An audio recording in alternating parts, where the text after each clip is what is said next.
And I said to my daughter, let us see what we can do during COVID lockdown. So you know what we did, Bertel? We learned the 28 fundamental beliefs.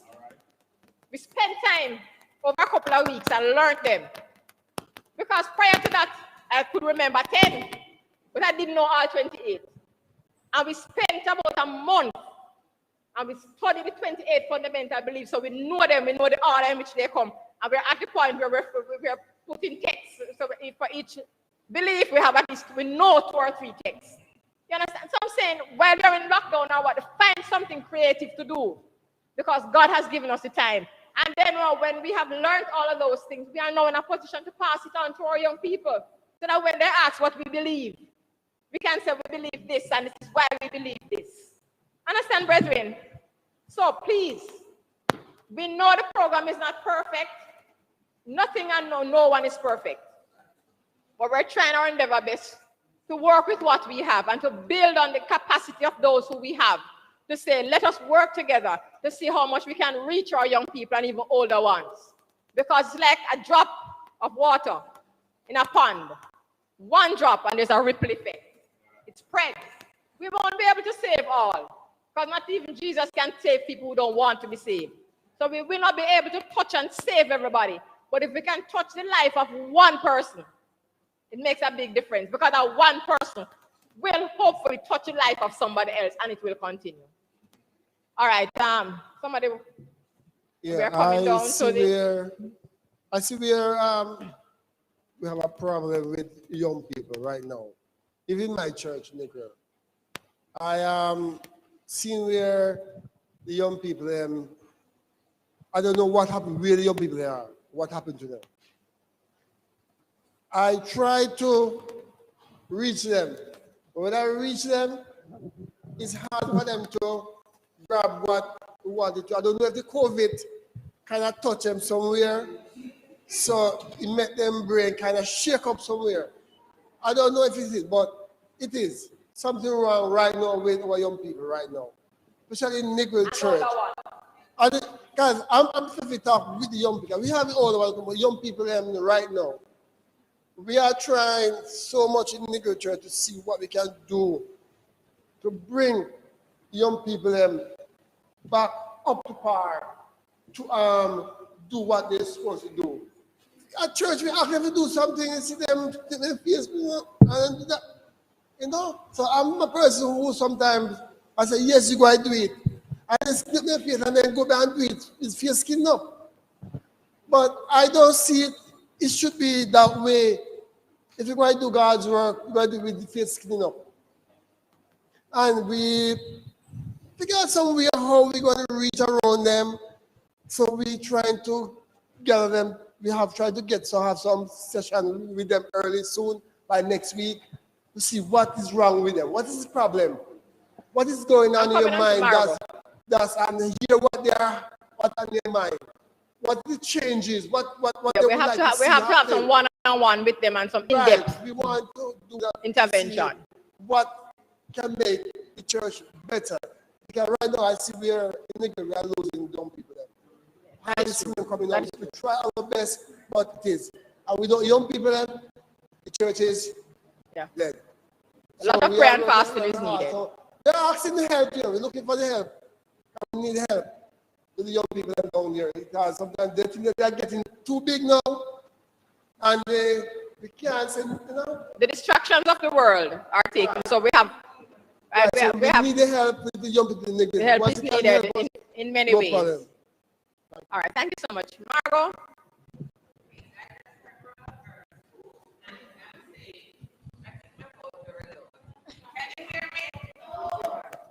Let me take off the mask.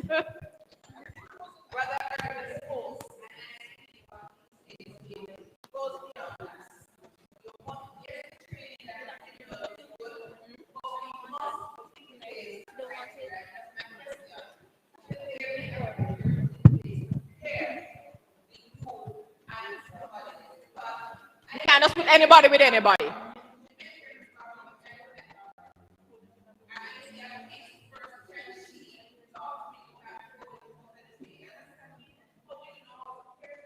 All right.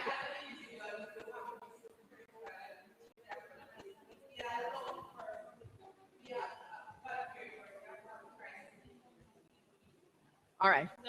That is so true. And that process is in place. It will start at the church level. So the mentorship coordinator for the church, along with the elder and pastors and pastor, will of course recommend the person, have those discussions with the person, and it will go escalate to the district level, to the parish level, and then to the conference level. And even when it gets to the conference, there is a screening process there as well, an interview that has to be done. Remember, brethren, as was said, we will not know everything about you. A lot of prayer and fasting and faith has to be included in the process. But yes, so the form asks what age group you want to work with and why. And then for the mentee, there is identify the mentees. The person will be asked, is there anybody particular who you would want to work with? Anybody you know from church who you'd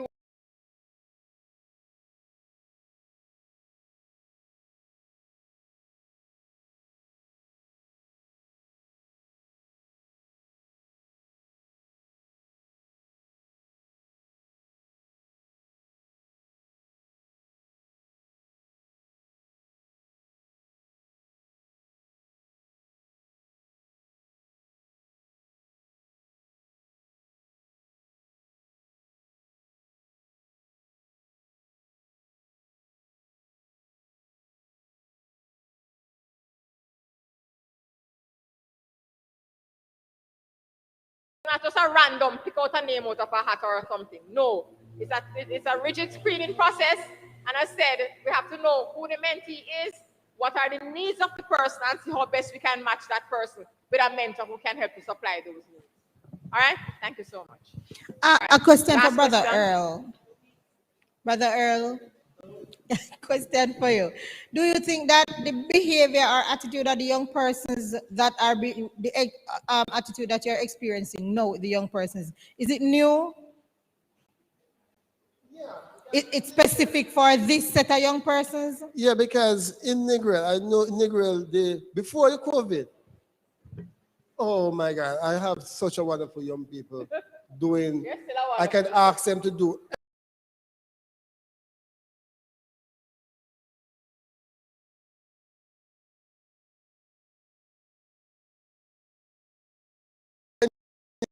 I'm doing it, but they said the price that work again. So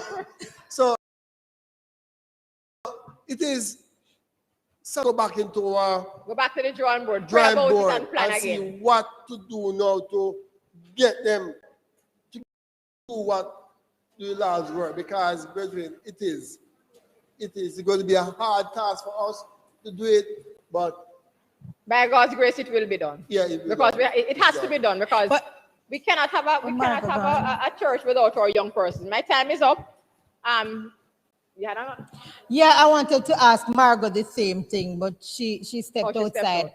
I know that I do not believe that our young people, I can ask Elder White, that our young people church today I don't believe that they're displaying anything that we did not display 30 years ago.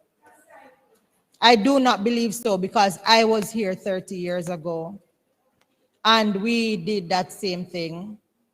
We didn't have phones. That was the only thing that we did not have. Electronic devices to be distracted in church. But no believe, say, we hear anything we're going in a church. And don't believe that. We were always willing 25, 30 years ago. So I believe that we are experiencing the same thing, Sister Patterson. It is just that we have somewhere in our brains we have forgotten who we were 25 years, 30 years ago. But really and truly, we are the same.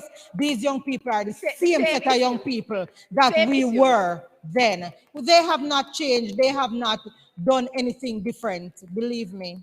And that is true because what happens is that as I say, I need to go. But let me just the point is that young people, there's a process that all young people go through. And as I said, sometimes we have forgotten how it is when we were young. But the reality is we all gave the same sort of problems. Some people were more covert than others. Some people did it on a quiet or so on. But we all used to grumble. When elders talk to me and big people, we all did it. But it's true. Even if you don't want to agree with me and shake your head, the reality is that we all grumbled.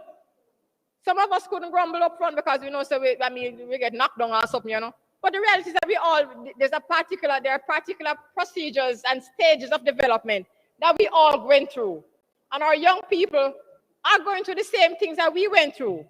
And some of us used to give so much trouble when we were young, and now that we are parents, we are reaping what we sow. We are getting it back fourfold or fivefold. All right?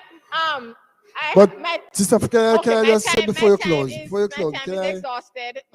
Yeah, I know, but I can recall when I was growing up. I couldn't tell my parents that I'm not going to do nothing in church. I couldn't dare do that. I have to do it. You know? And right now I see when my daughter usually grew up, you know, my daughter, we have to ask her if we do nothing in church. She's willing to do this. So now, I have it done and I say, you have to. All right, let me respond to that. And you just basically confirm what I'm saying. We all went through that phase. The difference is that we have raised our children to be more outspoken. So whereas we couldn't say some things, we thought it. We would think it, but we wouldn't verbalize it. Nowadays, we have spoken, and so they verbalize it. But the thing is, what we need to understand as parents and caregivers and elders in church and so on is that we need to have dialogue with our young people. Don't push things on them, because we didn't like when we were forced to do things.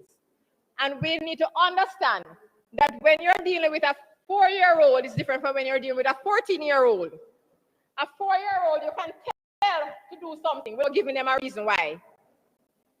A 14-year-old, before you tell them to do it or ask them to do it, you tell them the reason why.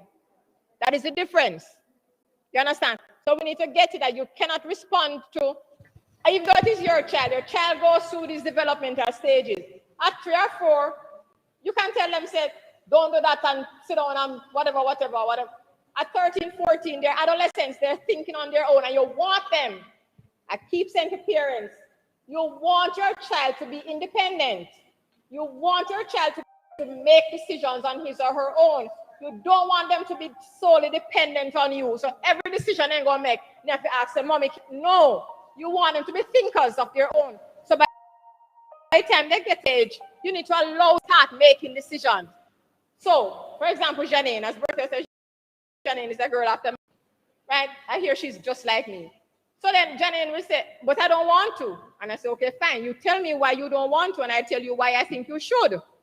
So we have a discussion, Pastor. You understand? And Janine has been like that for years now. Right? John Wayne is the sort of person who says, you know, I don't think I should, and I'm not going to. And the argument just done right. So because no matter what I say to you, you'll say, but Mommy, this is the point. So when you're right, but you're not always right. And once you say that, because we're not always right. You understand? We need to get to the point where we get them to understand that we trust them enough to make their own decisions. Our job is to train them to make those good decisions. We should not decide or choose our children's friends.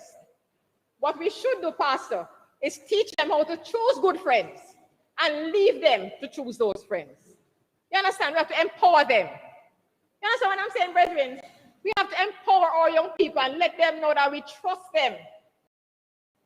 We have confidence in them. And I'm telling you from personal experience, John Wayne is 27. Right? Janine is 22. And we have tried over the years to instill in those two young people the reality that you are well trained. You are bright enough to make. You're a Christian child. You know right from wrong. Make the good decisions. And thank God, to date, they have been making good decisions. The bad ones I don't know about. You understand? But we have to empower them. We have to let them know we believe in them. Because let me tell you something. If your child knows that you trust them, you believe in them, you have faith in them, you love them unconditionally, they will think twice about failing. Think about it. They will think twice about failing. because they know that they're not doing it for you, they're doing it for themselves. And when I do counseling, I tell young persons, whatever decision you're going to make, whatever you want to drop out of school and you want to go live with man or whatever, consider, are you doing that for your parents or are you doing it for you? You have to make the decisions in your best interest because your parents have lived their lives. You have to now live yours. That's what I talk to, because that's what I talk to my two. I tell John Wayne and Janine, if you mess up your life, maybe ball, and my belly pain, as you talk about mother, yeah, I feel it for you, but I must stop crying one day. I must stop crying, but you will have to live with it. Maybe live with the shame, but you will have to live with whatever you did as your life. I can only do this far and this much, and you have to continue. My job was to ensure you get a good education. After you have gotten a good education, I left NCU, you want to go to Croft, your problem, not mine. Serious, that's just not my problem. Me not feel guilty because I did what I needed to do. That's the pastor. You got the education. How much million me spend at NCU for the town. So after me done all of that, sometimes can't buy food, can't buy clothes, whatever, and put you through university. You want to go to Croft? Go to Croft. Same way. Barbara will tell you, same way. Go to Croft. I will feel embarrassed, but I will not feel guilty. Amen. Okay, the eligibility. Yes, before you do that, Oh, Michelle, what Michelle said is that's why the mentorship program is very important, because cycle is that doing something different, but they are doing the same. And that's why they need mentors to speak with them to help them to make healthy decisions. If they go and she says, what's it text?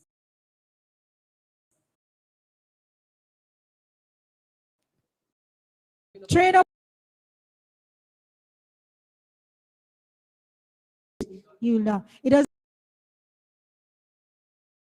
They need, yeah, what they need, yes, is the background.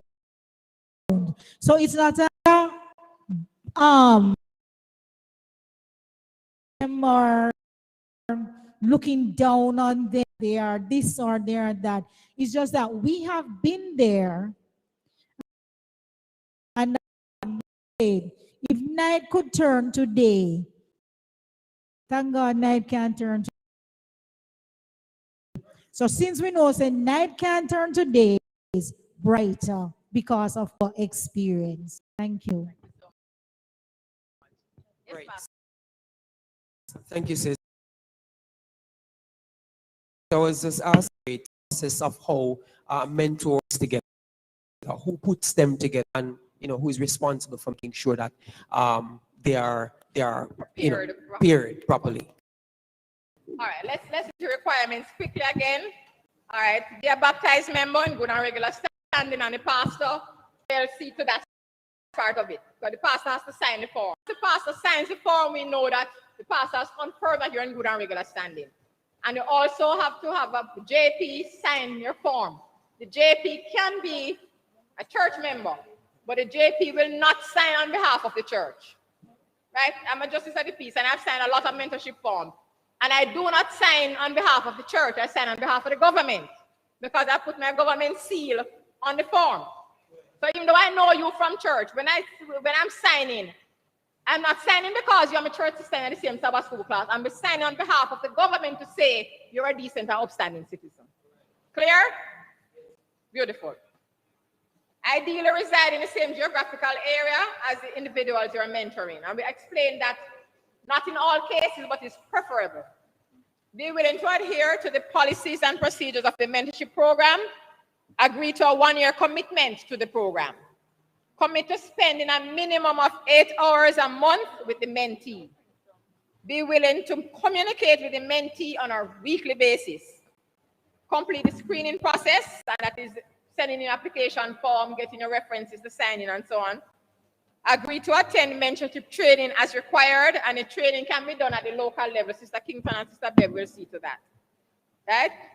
Because it's something that can be done during Bible class. The training. aspects of it can be done. So, all right. Be willing to provide regular updates regarding the mentor-mentee engagement. Remember, just something brief to let us know how things are progressing. Have a clean criminal history. If the applicant has been convicted of a felony, then they may be considered, I don't think I read this part because we went on to a discussion. If the applicant, that is if you, if you have been convicted of a felony, then you may be considered only after a period of 2 years with demonstrated good behaviors and an appropriate or corrective attitude towards past behaviors. So if you were convicted of, say, driving under the influence, which I don't expect you would be, but just for example, we would want to know that, okay, if the past 2 years you have not been drinking and driving, and then you show some level of remorse. You say, boy, you know, with the young and with the wrong crowd, and boy, you know, we don't want you to say, oh, there's nothing wrong with that. No, we don't want that an attitude to say, okay, I know nothing. We want you to take responsibility for the fact that, yes, you messed up, but you are trying by God's grace to correct it. That is the sort of attitude we want you to have. We're not saying we can't make mistakes and we won't get into trouble. Yes, we know we will. But by God's grace, we must show some level of remorse. All right? You should never have been accused, arrested, charged, or convicted of child abuse or molestation. You should not be using illicit drugs or controlled substances. And as the training we went, alcohol is the most used drug. And it is something that a lot of people don't take into account. When we splice the sorrel, we spice up the sorrel and we spice up the whatever, and we tip a little thing in there. Yeah, man, But instead of spicing it up, we're spoiling it up. Okay. So alcohol, a lot of times we use it under the guise that we're pepping up the drinks and the shakes and so on. Right? But it is still used. All right. Do not be currently in treatment for substance abuse, not currently under treatment for mental disorders, or you should not falsify the information during the screening process. So if you have an issue, brethren, what we're saying to you, be honest and say, boy, Sister P or Pastor or Sister Kington, you know I have this little problem with so and so and so. I might need a little extra time. I might need a little extra work. I'm willing to be a mentor. Maybe I don't necessarily want to work with this sort of age group or that because, you know, let's be honest. We will not know everything. And we cannot be blamed if you lie to us. But we're asking you not to lie to us. Okay? Thank you. All right. The next thing, Pastor, was the mentee mentor query. All right. Where's Byron? Where's Byron when I need Byron? Okay, let's go now. There are 3 categories. 1, if you're already working with somebody. Suppose Bev is mentoring Latoya. And you have been mentoring Latoya as a new convert for some time. You're working with Latoya. And you sign up for the mentorship program. You're going to indicate that you already have a mentee. We're not going to say, we're starting off from scratch and shift you from Latoya. Unless Latoya wants shift from you or you want shift. You understand? If you're already, listen, Bridget, if you're already working with somebody, you indicate that you're already working with somebody. So all we do is put it down on paper, say, Bev working with Latoya, and we sign that, put on one side. We don't trouble that. Are we clear? Clear? Beautiful. The second category, remember you can mentor persons who are not church members. Bear that in mind. The second category, you're not mentoring anybody, but you see somebody who you want to mentor. Not mentoring them yet, but you're choosing, say, Bev, Shelley wants to mentor Barbara. She not start mentor Barbara yet, but she would want to work with Barbara. She can indicate that she wants to work with Barbara and why. We'll consider it. We find out from Barbara if she will. You understand? That's the second option. The third option is you're not mentoring anybody and you don't see nobody who you really want to mentor. So you want us to pair you with somebody. Fair enough? That category now, we have to get the mentee and see look through what your specifications or what your abilities and so on, your skills. Look at the mentee and see how best we can match you. So we'll say, all right, Earl, you like planning programs and things for young people. Bertel used to come church and Bertel stopped come church. Bertel said not now go on a church. So because you love to plan things for young people and he wants somebody to help him plan things because it's not now go on, I think he told you could work together because then he could help you, tell you why it is that he stopped from a church and some of the issues they was having, and then you could say, but okay, help me plan up a program and let's see if we can reach up. You understand? That thought appearing. So once we know what it is that a mentor, what his skills are, and we know what the needs of the mentee is, then we can start matching. No, that has to be done at a church level. Can you know your people? Not true. Can't expect conference to do that for you. Because conference, we don't know you that kind of way. So at the church level, Bev at the district level, Bev know whoever is okay. So Bev is working at the church. So Bev will make up her list. I say, okay, fine. Earl working with Bertel and Shelly work, and you have those confirmed who working together already. The second list would be those persons who identify who they want to work with. That's the second list you make up. So then you have got to sort out that because you don't have to make contact with these mentees and so on and put that together and let us know. The third list now would be those who want to be mentors, but they don't know who they want to mentor. That's a third list. That list now, based on the amount of mentees that you have and who you have working with, you can start doing some comparing, send it to the district person, who is you, and then you would forward that to Barbara, and Barbara would forward that to us. So that we can know that, okay, fine, in Sheffield, we have 10 peers, 10 mentors who are already working with people, them good. We have 15 persons who have identified who they want to work with. So we need to pair those people together. And we have 30 persons who want to be mentors, but then have nobody to mentor. So we need to find 30 mentees for them.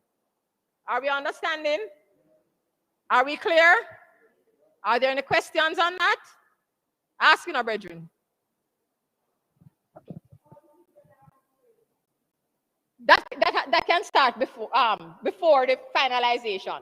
Once you have sent in your form, what we need is application form. We need application form them like yesterday. We have to start putting them in the database so we can know that, okay, fine, Bev is a mentor from Sheffield. You understand? So we need that the information. Remember, you're already, a lot of persons are already mentoring people. Right? So we're not going to wait until the training is done because a lot of things can happen. Or we could lose some more young people. And we don't want to do that. So we're saying, let us start. If you identify somebody, let us know. Continue to work with who you're working. If you identify somebody, just know. Start your little thing on your own, and we will formalize it as we go along. Final question? There's also the person that is a free person, but there's also the person that does it with actually everybody. All right. Meaning that you will see some new converts coming to church. Well, I don't know, but like myself, I look at the new converts. I get to know some of them. When they're not at church, I will say, but you will not see such and such a church, and I will see them. I don't know, but I often get with the river God carry them. I see them on the road, and I will talk to them, oh, you know, come to church and whatever, and they will tell me about their problem. I take it to the pastor, or I call the pastor, or I say, what about a person that does it with actually like everybody? All right. That category can lead you into some problem. Because while you are expected to reach out to everybody, the relationship, usually one-on-one relationship you should have with a mentee, is going to be difficult for you to have that relationship with so many persons. It's going to stress you out and wear you out. So while you reach out to everybody, it's not to say you want to have a relationship with them, but that is like no, but it is a relationship. you're just really Yes, it is. in church and Yeah, man, it is and it is. concerned about their brethren. It is a relationship you're building with a person. Believe it or not, it is. Why you think it is? Just a hi, hello, whatever. No, man, it's a relationship. It is a relationship. So I'm saying, yes, you can do that with everybody. And not because Shelly is mentoring. Hey. No, gay. Right. Not because Shelly is mentoring gay, mean to say, if Shelly not say, Diane, for 1 month, you go past Diane and say, well, I don't need a mentor, so I'm no business. No, you're still going to reach out. So anybody you see that you know, you still reach out to them. And you still engage them and you still encourage and empower them. But you know that you have a responsibility then for that 1 or 2 person out of the entire group. You understand? So everybody's going to be working with everybody because that is what God expects us to do as Christians. But you know at the end of the day that you have that 1 or 2 persons who are you and them. You go make sense, so you call them, make sense, and then all right. Make sense, and then doing the online classes or them, if they have any health concerns, you check up on them, that sort of, how the family doing, grandma sick or grandma died, how are you coping, that sort of thing. You understand? Okay. Thank you. Oh, all right. Yes, Miss Tullis.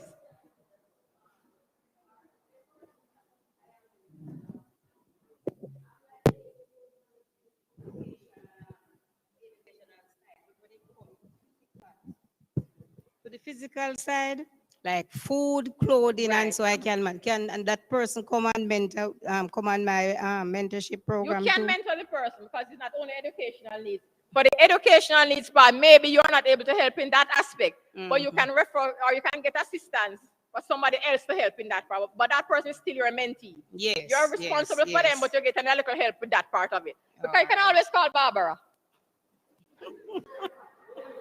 You can always call Barbara to go show them how to do this or help them with the classes or so on. Yes, yes, yes. All right? Yes. All right. Any other question? If not, I will take my seat. All right. Thank you so much for listening. Thanks for your participation.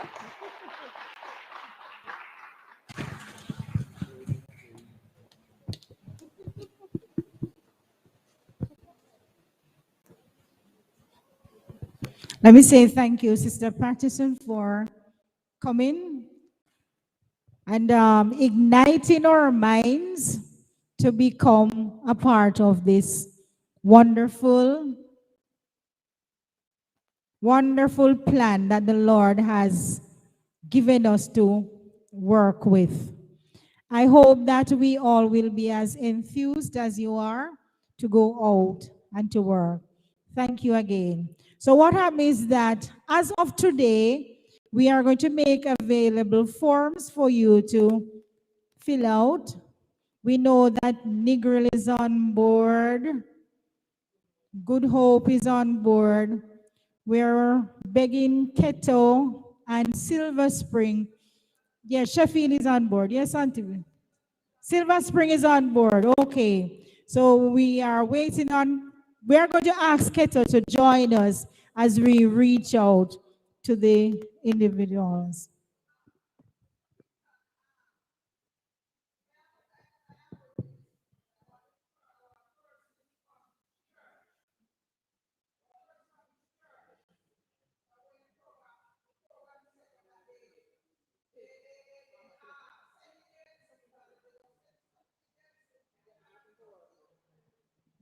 Okay, so what Auntie Bev is asking that the individuals who are in charge of each church with your list that you get in contact with her so that to begin with, for example, the application forms, if you want to take them to her from your church, the list of names that you may have with those presently mentoring someone, or the list of those who have somebody in mind they want to mentor, that you take the list to her from your church so that she can give the information to Barbara so that Barbara can give it to Andrea. Thank you very much. Andrea can give it to the conference. Pleasant evening to all. All Thank right. you. One point before, if you already have a police record by virtue of your job, you don't need to get a new one.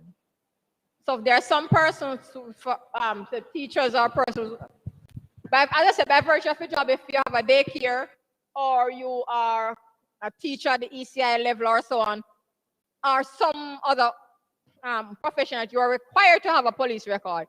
Once you have one already and it is valid, I think it lasts 2 years. 1 year. Right. If you have it and it is valid, you don't need to get a new one. Are we clear? So we're not sending you to get another one. Now you have one already. I'm not going to give you anyway. I'm going to tell you that you have one already.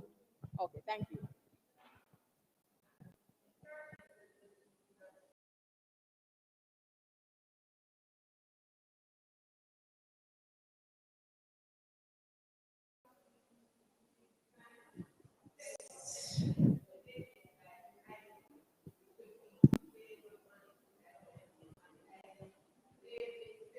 It's a sex offender registry that is being developed. I know that they're working on it. It hasn't quite come through yet. Thank you, sir. All right, friends, as we seek to close for this evening, we just want to remind each other, let us not get weary in well doing. Now, friends, as the Bible tells us in John 13, it says, a new commandment I give unto you, that he love one another as I have loved you, that he also love one another. By this shall all men know that ye are my disciples, if he have love one for another. Friends, as we transition, as we end the Sabbath, I want to remind us that we have been empowered, we have been equipped for service, and we are now fully charged to make ourselves available. And as I believe that we will all say this evening, if you can use anything, Lord, you can use me. Now, copies will be made available for all the churches next Sabbath. So, whichever church you are from, copies, hard copies will be made available to you next coming Sabbath. And we will be collecting them the following Sabbath so we can have Pastor getting all those copies so he can approve of them, and the relevant person will receive them as was mentioned before, so we can activate it fully and we can get on board. Now, friends, just to give us 4 quick reminders of our district events for those who are online and for those who are in the physical space, that we have our adventurers and pathfinder training session every first and third Sunday in every month. This means that tomorrow morning at exactly 9 a.m., we will be having our training session by Brother Williams, and this will be online. We all know the password, the ID and the password that we have been using all year long, and this will be provided in our church group as a reminder. And we encourage all of our parents, our guardians, please have your children engaged and on board. We can do so much, but the task is also yours, and the responsibility is to ensure that your child is on board for this program. Now, likewise, and if you don't know the ID is 764-567-37318, and the password is 317070. So this is every first and third Sunday in every month. Now, likewise, we do have our upcoming spelling bee competition 2021. We had it last year and it was very exciting and engaging, and this year will be no different, friends. So join us on August the 28th at the Negro Assembly Adventist Church at 3 p.m., where we'll be having our spelling bee for our children between the ages of 6 to 17. The words are out already. If it's not in your church group, we'll have them reposted continuously so you are fully aware of the words. We have over 400 words for each category, and I'm sure the children will be busy learning. And all these words, they are from the Bible or from Ellen G. White's writing, so they are in line with our teaching and our standard and principle. Now, likewise, we do have our Bible connection that is coming up. The district one is August 14th, and we are currently having a challenge to have all of our young persons on board. So for all the parents and guardians, please have your young people signed up for this one. It is an opportunity for them to know more about our best friend Jesus as we seek to press on the upward way. We have the adventurers category, the pathfinders, and the youth. If you need more information, we do have a youth group. We also have person from the district federation body who is willing to assist. And if you need my assistant. I'm available 24/7 to assist you with any question that you may have regarding this matter. And likewise, we have our pastor who is in full support of this event. Now, likewise, lastly, we do have, and I believe that Pastor mentioned this morning, is that we have our exciting back to school tablet drive. And so far, we have, well, our amount was 100, but Pastor would have informed me that we're at 116, Pastor, and we're going strong, friends. And this is something to say, to God be the glory, right? Yes, and I'm sure that this will be go a far way for not just the children in our church, but we seek to reach out to persons in the community as we seek to work together with them. So it's not too late if you are online and you want to contribute. If it's even $1, we will accept it. All right, little is much when God is in it.